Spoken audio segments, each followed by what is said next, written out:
நண்பர்களுக்கு வணக்கம். MEGTNPSC அகாடமியிலிருந்து முனைவர் மா. விஜய் அலெக்சாண்டர்.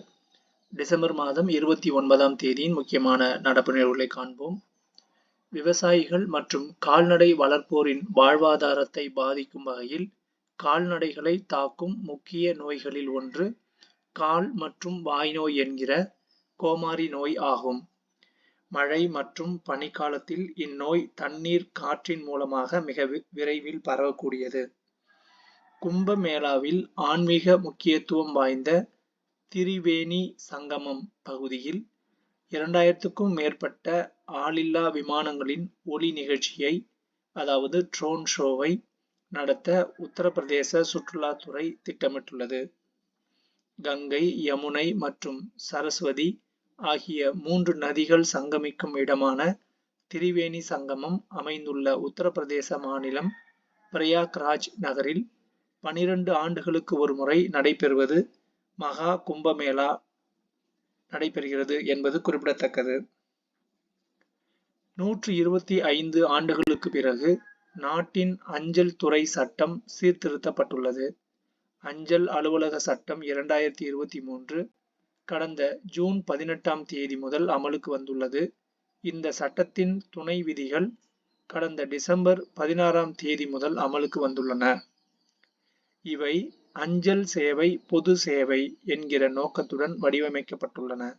நாட்டின் முதல் சீக்கிய பிரதமர் மன்மோகன் சிங் ஆவார்.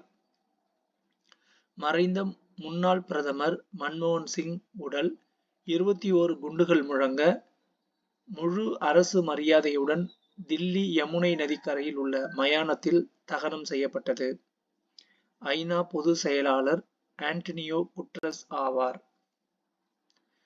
இந்தியாவின் அந்நிய செலாவணி கையிருப்பு $64,439.1 கோடி ஆகும். டாலர் அல்லாத யூரோ, யென் போன்ற பிற செலாவணிகளின் கையிருப்பில் ஏற்படும் ஏற்ற இறக்கங்கள் டாலர் மதிப்பில் கணக்கிடப்படுவது அந்நிய நாணய சொத்துகள் ஆகும்.